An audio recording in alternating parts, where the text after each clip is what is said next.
اعتراض دارم آقا، من اعتراض دارم. من به کلیت این نظریه از ساختار قسط خونی این قاعده تا عوامل عملی این قوه فاحشم بی‌اثریه اعتراض دارم.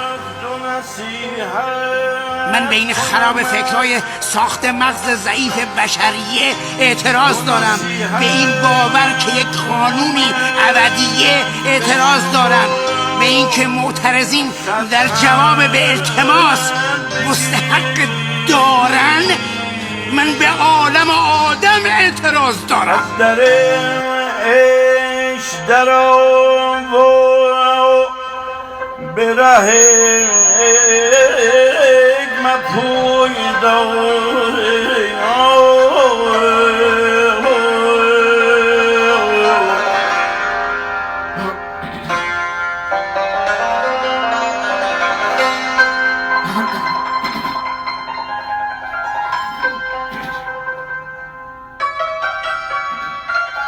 به باختگانی که سالیان سال مالشون حفلیه، به قوانینی که جناحن جنوب کمریه، به این که تمام شخصی همسایه بغلیه، به این که پسر همسایه بغلیمون امروز عملیه، به این که بچه های مردم رو به کشتن دادین، به کشتن دادین. هر جا فکر کردین اوضاعتون خطر.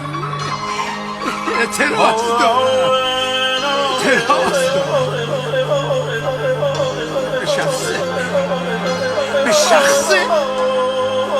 به شخص ناشخیص و مقام شامخ حضرت والا در اون بالا اعتراض. شکر آن را که دگر بار رسیدی به بهار،